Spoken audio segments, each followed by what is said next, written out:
Olá, sejam bem-vindos a mais este Lado a Lado, a mais uma temporada, a temporada 2026, aqui sempre valorizando a nossa gente. E hoje nós vamos falar sobre o mais conhecido seresteiro de Itu, o músico e compositor Tristão Mariano da Costa Júnior.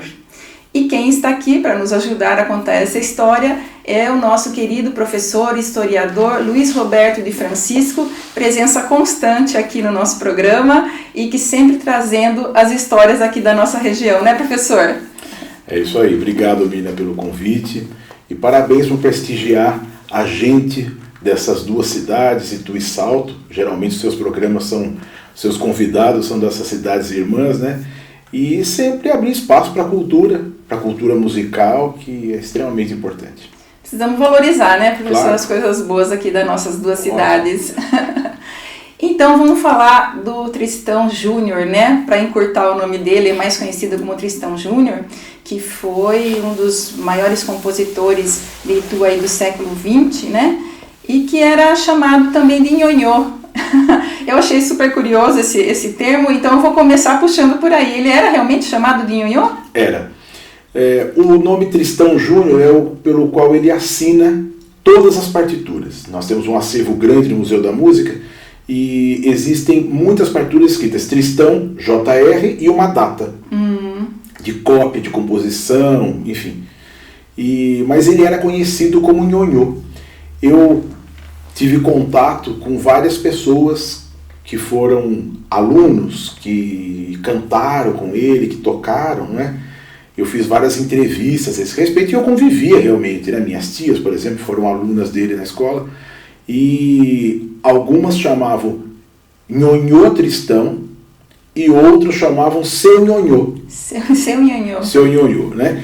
Esse apelido nhonhô é uma corrupção de senhor, uma coisa muito antiga no Brasil, já do século XIX, certamente, talvez até do XVIII, uma forma que os africanos e seus descendentes tinham de chamar o senhor e assinhar, nhá, alguma coisa. Eu conheci algumas nhá.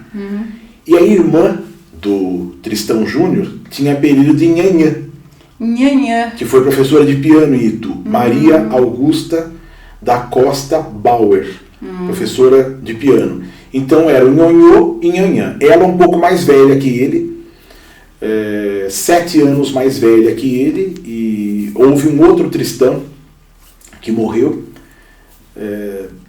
e depois ele nasceu em 1880. Ela de 73, um outro Tristão que morreu, acho que natimorto, e então depois ele. Depois houve outros irmãos mais novos. Então os dois mais velhos ficaram nhanhã e nhonhô. E o Tristão Júnior vem de uma família já de músicos, né, professor? O pai era músico, que é o Tristão Pai, né, a gente costuma chamar. O Elias Lobo, que era tio dele, é isso? Exatamente. Bom, o Tristão Júnior era filho do Tristão Mariano da Costa, né? Ele nasceu em 12 de janeiro de 1880, em Itu. A mãe era uma cantora. Acho que é importante definir a ideia de cantora, né? Era uma mulher, filha de um músico que teve grande oportunidade de estudos, o que não é muito comum nesse período, né? Que as mulheres estudassem tanto. E ela tinha uma formação musical sólida e uma capacidade como cantora extraordinária. Ela tocava piano também. Então, a casa era extremamente musical, não é? Porque o pai, Tristão Pai, era um músico, regente de banda, regente de orquestra e compositor. Então, o nhonhô e a nhanhã cresceram num ambiente fértil, né? Fértil, pra música. Né? A irmã do Tristão Pai era casada com Elias Lobo, a primeira esposa do Elias Lobo. Então, o Elias era tio do nhonhô.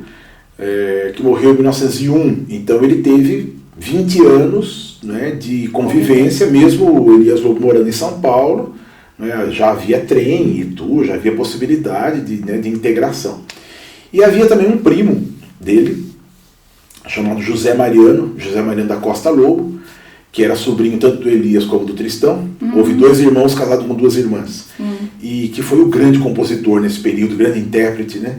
A gente escreveu um texto no Museu da Música falando sobre ele, falando do protagonismo dele, muito jovem, como uma liderança musical em Itu, né? Então, são vários personagens, percebe?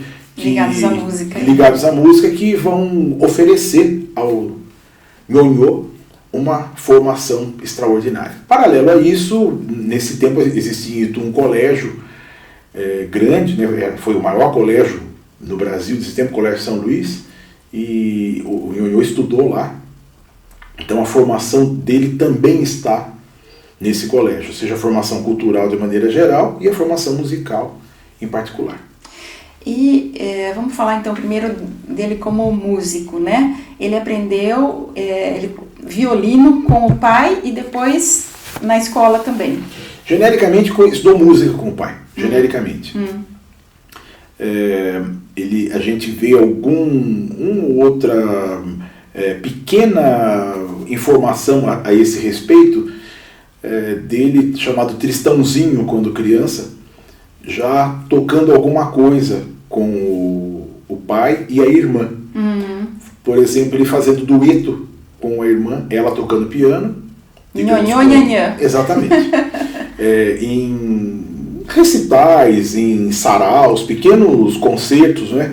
Nesse tempo não existia essa disponibilidade de repertório e gravações que existe hoje, né? Então, isso acontecia no Teatro São Domingos, que fica atrás da Igreja do Bom Jesus, o prédio ainda existe, completamente modificado, e nas casas das pessoas. Um ou outro clube, que era um casarão desses antigos, como o Museu Republicano, como o Museu da Energia, não é? Que foram transformados em clubes. Então aquele salão, demolia algumas paredes lá e ficava aquele salão grande para eventos. Então nessas ocasiões ele se apresentava com a irmã. Depois ele passa a ter no Colégio São Luís aulas de instrumento, aí mais focado para a formação do instrumentista, do intérprete, com o maestro Carissimi, que era um italiano radicado em Itu, professor do Colégio São Luís, que foi o grande formador dele para o violino.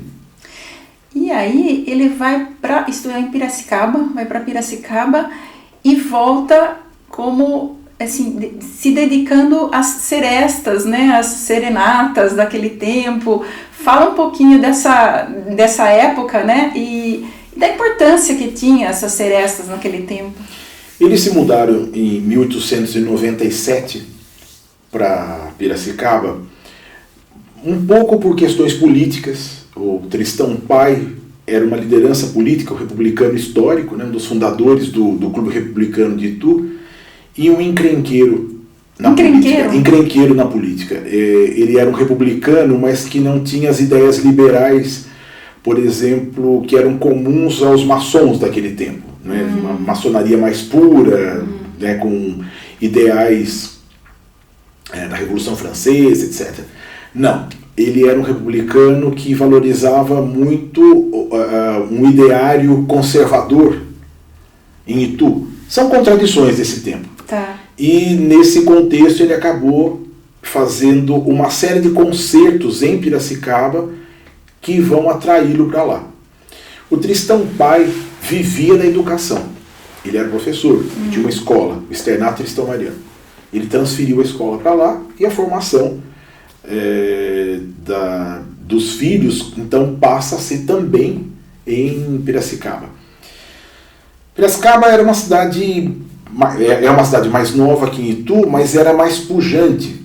Passa a ter uma escola de agronomia, passa a ter um contexto cultural, e até a produção de cana-de-açúcar vai fazer com que ela seja pujante nessa época. E lá havia uma escola normal para a formação de professores. Né? Então eles vão estudar na escola normal. E esse ambiente, que era bastante promissor, é lá que ele tem contato com as serestas, né, que é um gênero de música que não é uma música de concerto com um repertório europeu, é uma música que tende muito mais a um gênero, eu não diria popular no sentido da música do povo, mas com um gênero de uma fruição mais para se dançar ou até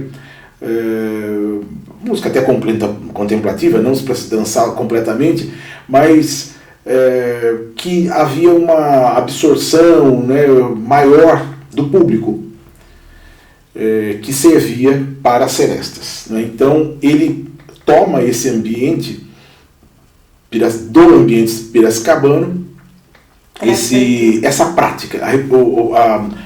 A seresta ela não é um repertório, ela é uma prática, é um tipo de evento, né? E lá em Piracicaba estava nessa época o Herotides de Campos, cabriúvano, que havia se mudado para lá para ser professor de química dessas escolas, e foi um grande compositor de música de seresta, talvez um dos maiores seresteiros do Brasil. Então o Nhonhô passa a ter esse ambiente lá e que ele traz para Itu, porque eu não encontrei em jornais, que são as nossas grandes fontes de informação sobre essa época, né? Eu não encontrei nada sobre seresta, sobre esse tipo de evento antes de 1903, quando o Nhonhô volta para Itu. Então eu atribuo o início das serestas, ele que trouxe, então, a esse retorno dele a Itu. E interessante que não havia rádio, não havia TV, então as serestas deviam ser assim eventos, né? E geralmente era para homenagear uma pessoa, né? Uma amada. Exatamente. A ideia da seresta é uma homenagem. Não havia nenhum tipo de reprodução de discos, nada no Brasil que fosse uma produção local. Isso estava existindo nesse momento, nascendo nesse momento na Europa e nos Estados Unidos. Então o que a gente tem aqui é um ou outro que tem um aparelho de reprodução, aqueles discos que tinham 3 minutos de cada lado, né, de gravação, 1900, 1901, 2, 3, né, são as primeiras gravações que começam a aparecer aqui. Então toda a música doméstica, no espaço doméstico, no espaço de rua, na igreja, em qualquer lugar, tinha que ser ao vivo. Não é? Então a seresta é um evento de rua, ela é diferente da soirée. A soirée é um nome francês para a mesma coisa, mas a soirée acontece dentro de um espaço, dentro de um lugar. A seresta acontece na rua, como homenagem para alguém. Então a gente vê nesses primeiros anos do século XX, sobretudo na década a partir de 1910, fulano de tal chegou a Itu, uma personalidade, um deputado, um chefe político, um industrial, enfim, uma personalidade foi saudada na porta do hotel com uma seresta, geralmente à noite. Serestas geralmente acontece à noite por causa do sereno. Né? Então, agora eu queria dizer, não era só à noite, mas de madrugada, que tinha muito das serestas acontecerem de madrugada. Né? Eu fiz serestas, muitas com Voz de Itu e até com outros grupos, e eram sempre para acordar a pessoa. Né? Inclusive, né, professor, esse pessoal que era seresteiro na época tinha um ar de boemia, né? Então é isso que eu tenho a curiosidade de saber. Eles eram vistos como celebridade porque eram músicos e tocar um instrumento na época era uma coisa diferenciada, né? De uma educação diferenciada e tal. Ou eles eram vistos realmente como boêmios, como uma pessoa assim mais da noite. Eu acho que um pouco de cada coisa, né? O músico é visto muito como um boêmio. O Nhonhô, que era uma liderança, né? Nhonhô não era só um intérprete. Depois da morte do pai, ele se torna uma liderança. Acho que vamos falar disso ainda. Então ele era visto como uma celebridade. Nhonhô Tristão era visto como uma pessoa assim, como é que a gente diz, de respeito, não por uma situação econômica nem política, não é? Ele fazia parte da elite cultural da cidade. Não existe um texto dele, não debatia ideias, era da cultura musical. Então ele tem essas duas coisas, né? me lembro de um depoimento do professor João Bispo, com quem eu convivi muito. Ele, quando criança, morava num sobrado, esquina da Floriano Peixoto, em Itu, né?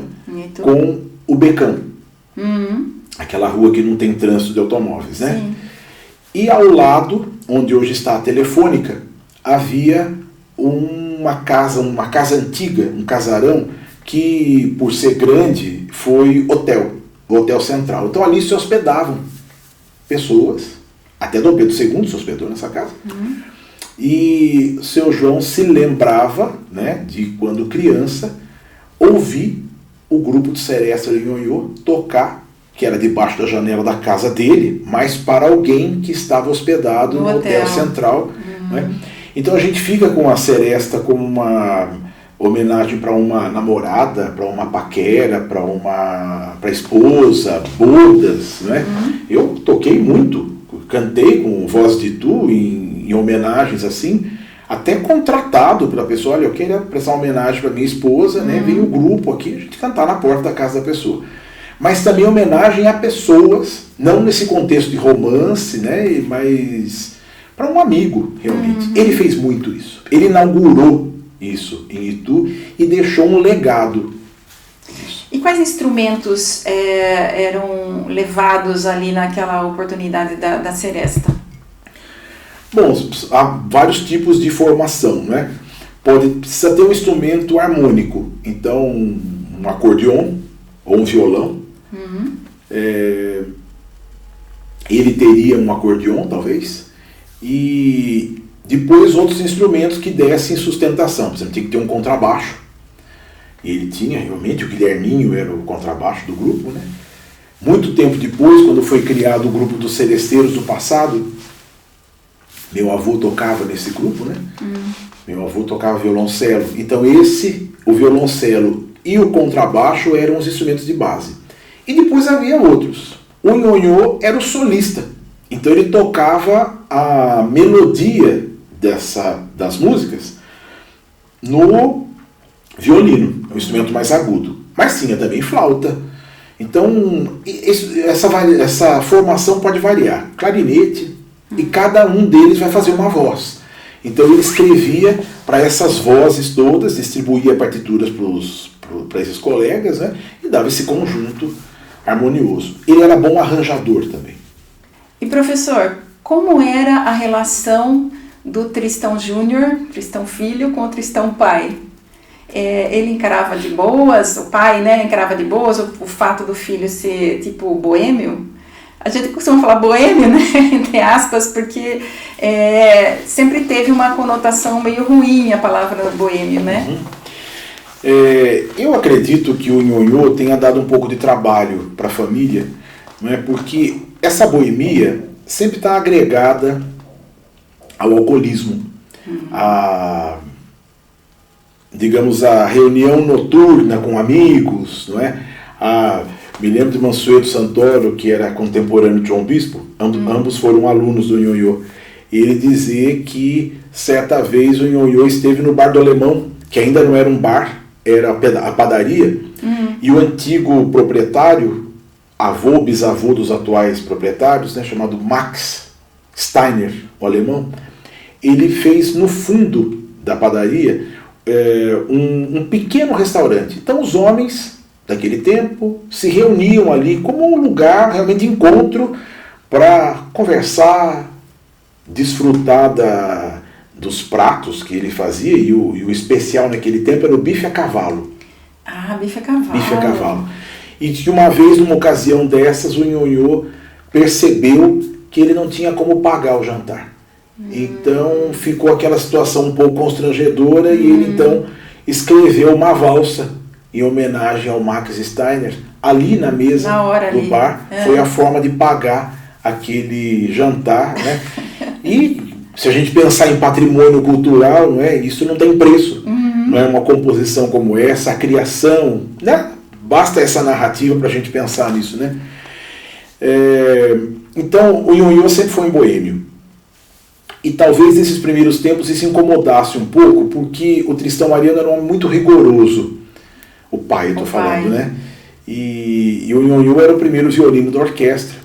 Quando o Tristão... A orquestra do pai. Isso. Quando o Tristão voltou para Itu em 1903, ele reorganizou a orquestra com 40 músicos. E era, nesse momento, a grande instituição cultural em Itu, a Orquestra de Tristão Mariano. Tocava na igreja, que era a melhor pagadora para esse tipo de artistas, né? Nas festas, grandes cerimônias, Semana Santa, Festa do Divino, Natal e em festas da igreja. E também tocava em eventos sociais. Então, ele era o primeiro de violino da orquestra. Mas também tinha o seu próprio grupo. Então, talvez houvesse um pouco de conflito entre esses dois ambientes, né? O Nhonhô chega de madrugada, chega no dia seguinte, né? E há um limite na cabeça do pai de responsabilidade, né? Que ele deveria assumir. Então eu vejo um pouco o Nhonhô jovem, um rapaz que dá um pouco de trabalho por essa verve artística. Né? Mas o falecimento do pai, né, parece que dá um chacoalhão nele. A morte do pai o coloca no lugar da liderança cultural que ele teve até o fim da vida, mais 20 anos como líder, 27 anos, né? Ele assumiu essa responsabilidade. Ele assumiu a responsabilidade num momento até bastante dramático, porque o Tristão pai morreu no domingo, quinto domingo da quaresma. Do domingo para segunda. E o domingo seguinte já começava a Semana Santa, que naquele tempo era um evento que mobilizava a cidade toda. Sim. Procissões, cerimônias longas, ofício de trevas, havia 3, lava-pés, e tudo isso com música, composição deles, Tristão, Elias Lobo, José Mariano, com grande visibilidade. Né? A gente tem notícias nessa época de pessoas se hospedarem em Itu, numa época em que havia 2 ou 3 pensões na cidade, né? De mais de 1.000 pessoas vindo para Itu se hospedar, que claro ficavam em casa de parentes, etc. Né?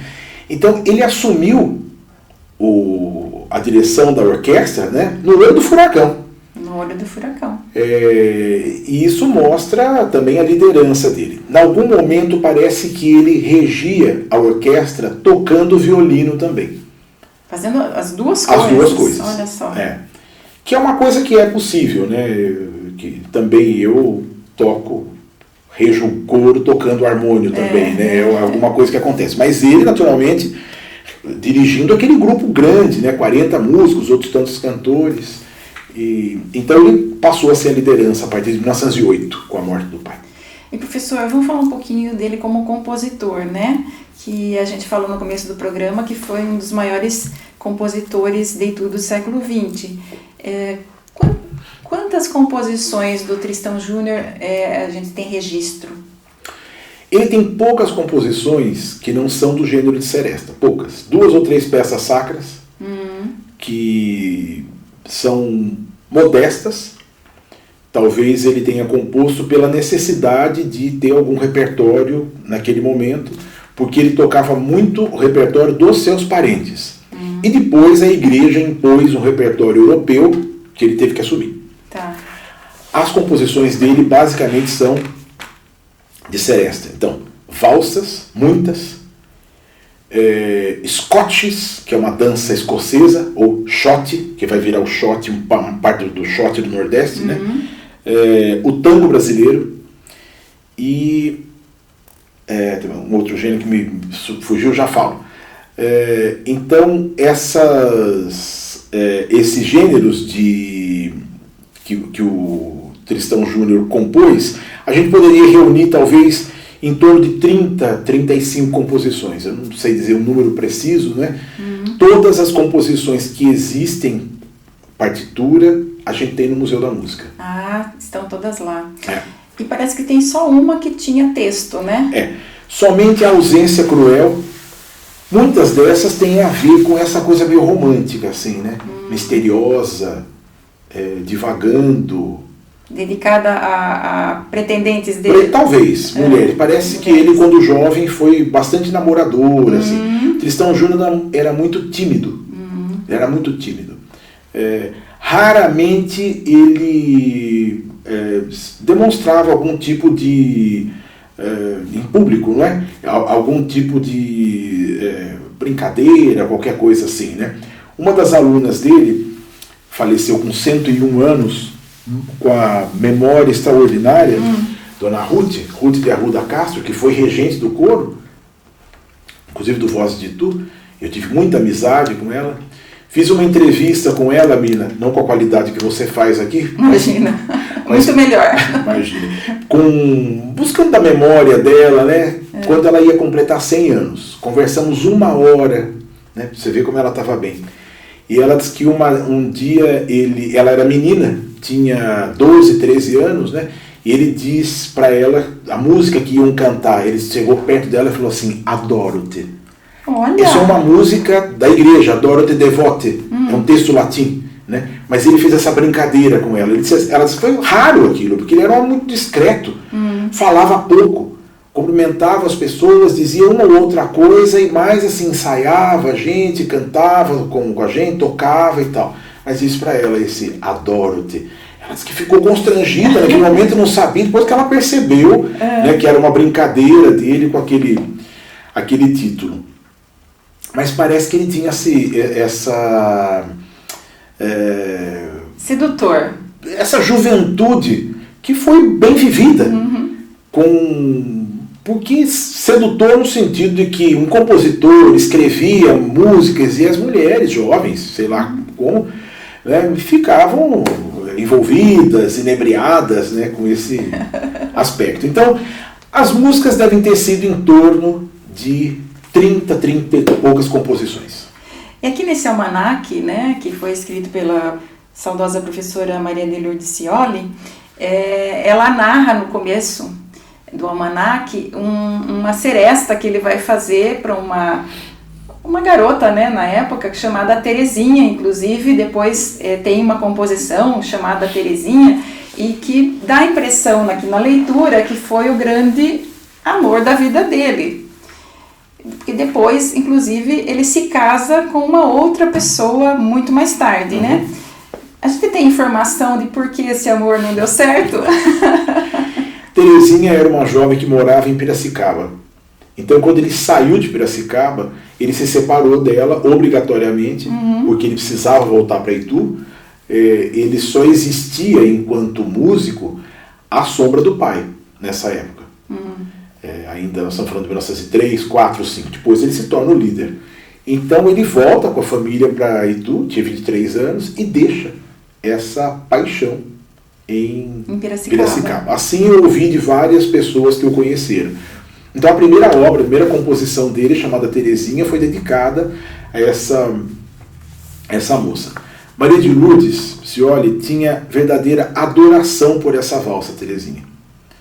E tem homenagens a ela, a gente tocou Terezinha, ela ficava sempre muito emocionada. Era uma música que ela curtia, mas também com essa história toda que ela acabou narrando aí no Almanaque que o Museu da Música, né, organizou em 2015.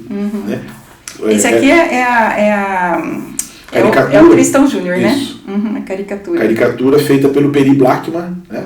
E que a gente usou aí na capa quando completaram-se 80 anos da morte dele.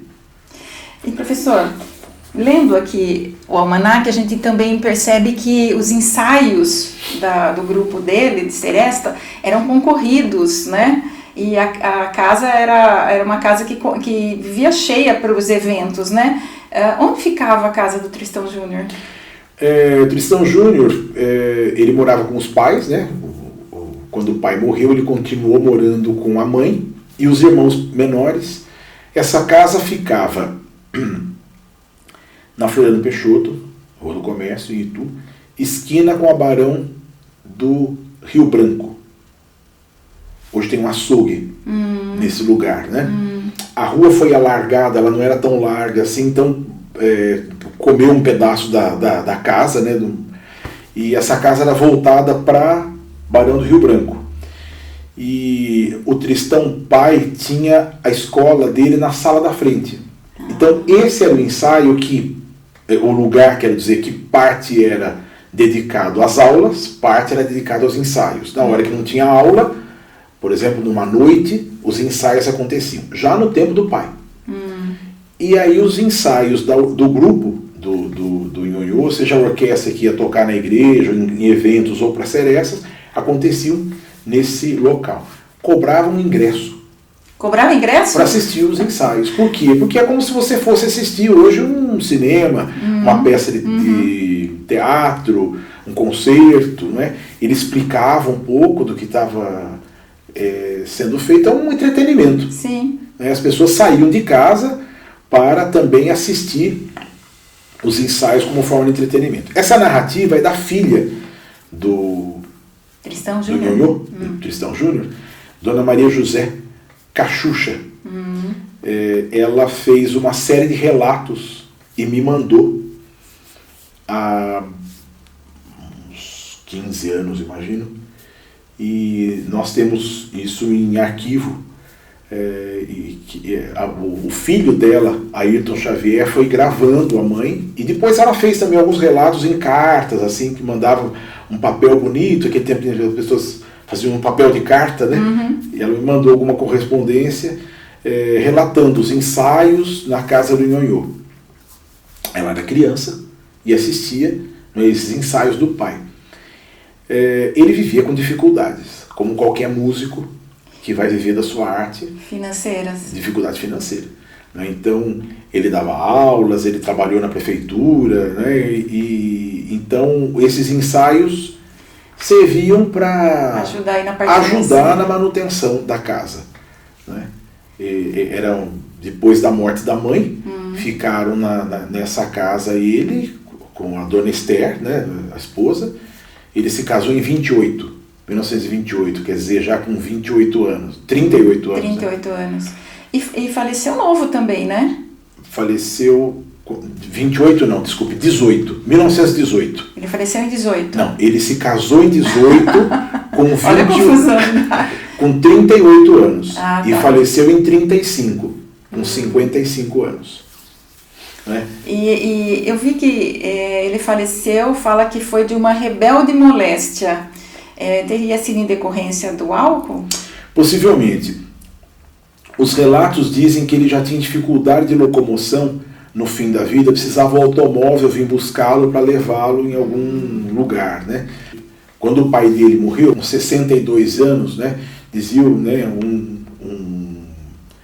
um idoso, né, esse idoso que vivia entre nós, hoje com 62 anos a pessoa está trabalhando, né? Sim, nem sim. consegue, se aposentar ainda, não é? Então, ele com 55 anos era uma pessoa com bastante idade. Considerado idoso na época. Mas a aparência era de mais idade ainda por conta do alcoolismo e outras questões decorrentes, né? Não existia essa preocupação que nós temos, e nem o conhecimento que nós temos hoje em relação à alimentação saudável, enfim. Né? Uma vida mais saudável. Né? E então ele ficou doente um tempo e veio a falecer em setembro de 1935. A cidade parou para muito respeitado, sepultamento. Né? Um ex-aluno, Antonino Teixeira, que era um pouco aparentado dele, não de sangue, mas pelos casamentos, né? Fez um discurso no cemitério, naquele tempo, fazia um discurso, né? Eu cheguei a ver isso em velório, a pessoa vinha fazer aquele discurso, lembrando a memória da pessoa, né? Quebrou-se a batuta de tu. Quebrou-se a batuta de tu. Nhonhô Tristão morreu. Então, marcou de maneira frase de efeito, muito forte, né?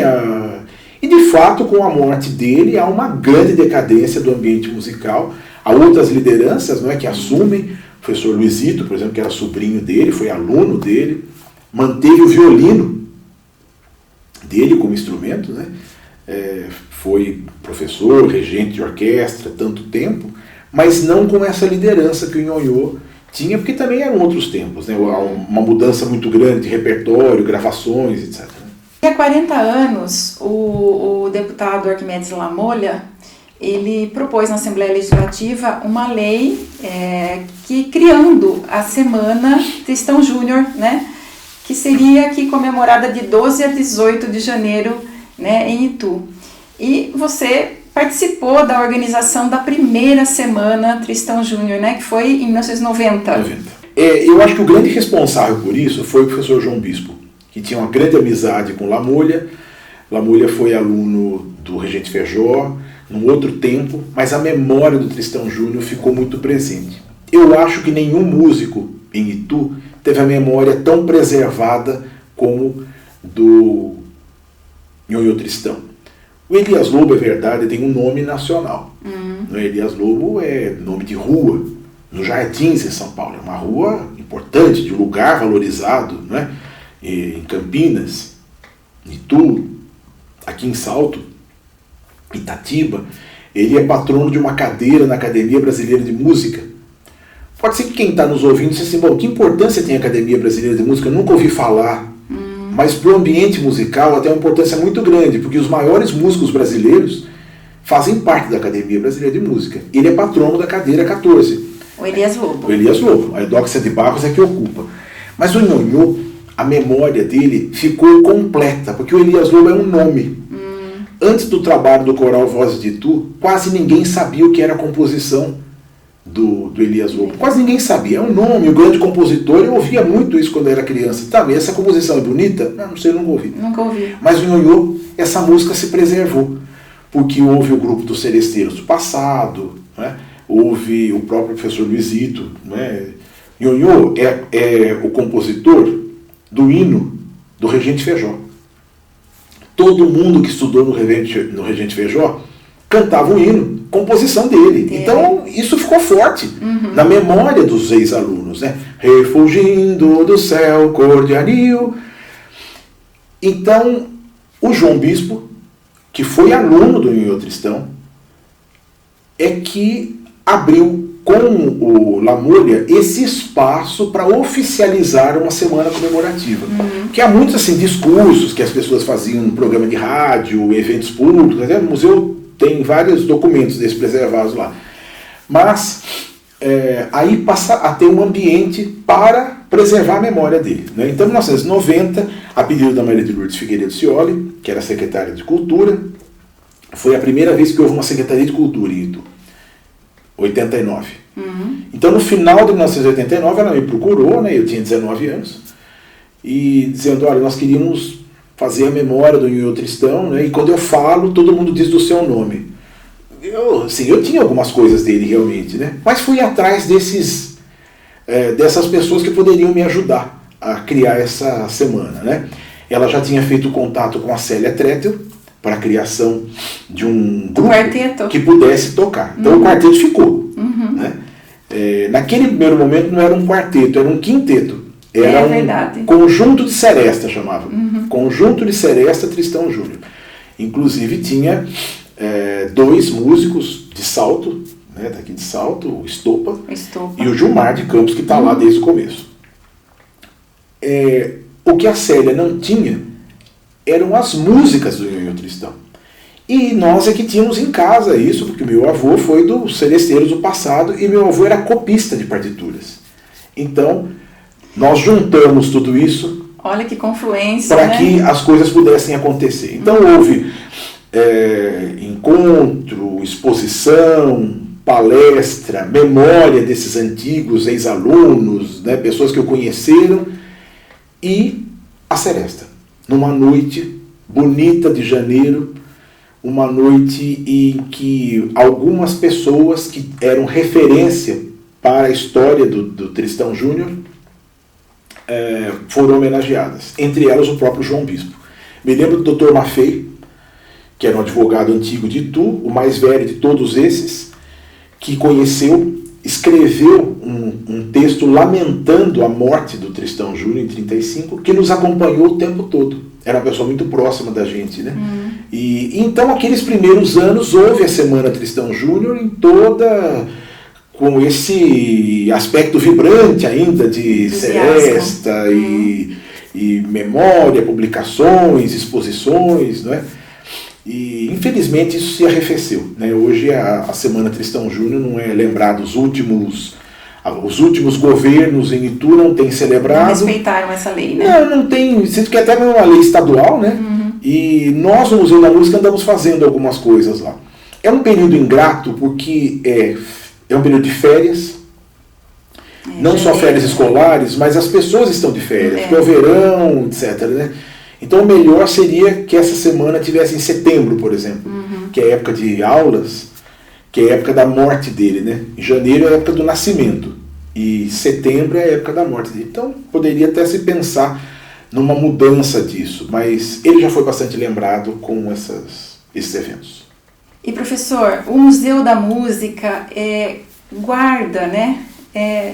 Tutela toda essa obra do Tristão Júnior, né? O que a gente tem lá? Eu sei que vocês fizeram uma mostra em 2011 também grande, uma ação educativa. Essa mostra ficou 2 anos, resultado da pesquisa sobre o acervo. Foi muito interessante, porque foi a primeira vez que nós trouxemos sistematicamente alunos de escolas públicas de Itu, escolas municipais, para uma ação educativa sobre Seresta. Ao mesmo tempo que a gente falava dele, do Nhonhô, das composições, a gente estabelecia uma conexão com os jovens na relação homem-mulher, respeito, confiabilidade. Os educadores sabiam muito bem trabalhar isso. Essa foi uma ação educativa extraordinária. O nosso acervo tem composições dele, todas que a gente sabe que existe, pode ser que haja um título, olha, aqui no acervo tal encontramos, né? O Nhonhô teve músicas publicadas, não só em cópias manuscritas, mas foram publicadas por casas de produção musical brasileiras, não é, que publicaram no Rio e em São Paulo. Então houve uma divulgação grande desse repertório que servia para quem queria tocar piano em casa, né, já com redução para piano, não para grupo de orquestra de Seresta, né? Então nós também temos alguns originais assim, publicados, que vieram de várias coleções diferentes. Temos muitas cópias dele de arranjos para a orquestra da igreja. Por exemplo, do que se tocava na Matriz nessa época, do que se tocava na Igreja do Bom Jesus, onde ele foi regente, né? E também música para o cinema, que é uma área que ele atuou também quando o cinema mudo aparece, né? Ele tinha o conjunto que tocava, que vinha a fita do filme, né? E com a indicação de repertório, o que tinha a ver com aquele tipo de cena. Então eram geralmente músicas europeias, que o conjunto dele ficava embaixo da tela, nossa, ia tocando ao longo daquela apresentação, né? A apresentação geralmente curta, né? Nós estamos acostumados hoje com filmes que são longos, né? Longa-metragem. Esses filmes eram 20 minutos, 25 minutos, né? E então tem bastante desse tipo de partitura, que nós fizemos também uma outra exposição no Museu da Energia, há alguns anos, nessa relação cinema-música. E fizemos até um evento ao ar livre, no pátio do Museu da Energia, com a projeção no paredão e a música ao vivo. Com esse repertório legal que fazia, né? Para dar vida. Né? Senão as partituras são só papel velho guardado. Só papel velho. E o violino dele? Se tem notícia? O professor Luizito tocou com esse violino durante muito tempo, né? Depois ele teve uma calcificação nos ossos. Ele sempre teve um problema motor e com essa calcificação ele deixou de tocar. E achava que o instrumento não devia ficar parado. Então ele vendeu o violino. Eu tentei encontrar, né, porque quando o professor Luizito faleceu em 89, eu comprei boa parte do acervo dele, livros, partituras, a família, móveis inclusive, que estão no Museu da Música hoje, e a família me deu algumas pistas, mas eu não consegui encontrar. Então esse violino deve existir, porque é um instrumento bom, né, para um concertista, mas não saberia dizer onde ele foi parar. Que pena. Uma pena. Agora nós vamos falar um pouquinho do seu livro, Memórias em Quatro Tempos, do professor Luiz Roberto, grande historiador aqui da nossa região. Fala um pouquinho dessa obra, que eu sei que fala um pouco do seu período de aprendizado e fala muito também sobre o Coral Vozes de Itu. Esse livro eu trato mais como um álbum do que propriamente um livro, né? Esse álbum foi escrito como uma maneira de registrar os meus 40 anos como regente de coro, né? Eu comecei jovem, com 15 anos, e em 2025 eu completei esses 40 anos, então eu dividi esse texto em 4 tempos. Né? Um tempo de aprendizado, um tempo de atuação como regente, um tempo de atuação como regente com o Voz de Tu, fazendo performances, que foi uma característica do nosso período lá, né? E um último tempo que é a criação do legado, né? da continuidade, da formação de outros, né? Eu deixei o Voz de Tu no final de 2024, né? Eu hoje sou regente da Escola Cantorum de Tu e do Coro do Bom Jesus, mas eu quis registrar isso, porque os eventos, eles se perdem na memória. Eu me lembro que eu assisti um sarau, foi tão bonita aquela vez que vocês fizeram uma seresta. Então, a ideia não foi escrever uma história pessoal, mas foi escrever a memória das pessoas com quem eu convivi, dos eventos que fizemos juntos, né? O canto coral tem isso, que a gente não faz nada sozinho, é um grupo de pessoas, né? Tem essa energia da produção coletiva. Então, esse álbum de memórias eu escrevi como forma de registrar essa atuação, né? A capa tem aí a etiqueta de um meu primeiro caderno de música, quando eu me tornei regente do coro. A minha tia, que era copista, que foi inclusive aluna do Nhonhô, ela escreveu na etiqueta, né, o meu nome aí, e eu guardo ainda, porque eu ainda uso esse caderno, né? Então ele ficou registrado aí. Tem aqui umas notinhas, né, musicais. É a partitura que ela copiou dentro desse caderno há 40 anos também. Há 40 anos. Né? Então, é um álbum de memórias, lembranças de um tempo, lembranças de uma atuação com outras pessoas. E quem quiser um exemplar? Olha, eu não vendi esse exemplar, eu distribuí para alguns amigos, inclusive para você e o Romeu. E a gente agradece. A quem eu tenho devoto tanto dever de gratidão, né, com vocês, e para pessoas que atuaram, né, comigo nesses espaços, nesses lugares, para quem gosta de memória, enfim. Muito bom. Tá aí. Professor, parabéns, viu? Obrigado. E obrigada por ter vindo aqui mais uma vez no Lado a Lado, trazer o Tristão Júnior, Nhonhô, né? Trazer ele aqui para o nosso público saber um pouquinho mais sobre quem foi o Nhonhô, o Tristão Júnior, que a gente às vezes ouve falar quarteto, o Tristão Júnior tá tocando, vai tocar, vai fazer uma apresentação e não sabe, não conhece toda essa história rica que é a história do Tristão Júnior. Muito obrigada. Imagina. Ele permanece vivo enquanto o quarteto cultivar a obra dele, mantiver esse repertório atuante, ele permanece vivo com a gente, porque a música é boa, é bem escrita, cativa, constrói uma relação positiva entre as pessoas. Acho que esse é o legado maior do Nhonhô. Obrigada, professor Luiz Roberto. Feliz 2026. Para nós. E obrigada a você que nos acompanha aqui pelo YouTube ou pelo Spotify. Me acompanhe aqui durante 2026. Nós vamos trazer muito mais gente aqui das nossas duas cidades, de Itu, de Salto, e vamos continuar valorizando a nossa gente. Beijo no seu coração. Até semana que vem.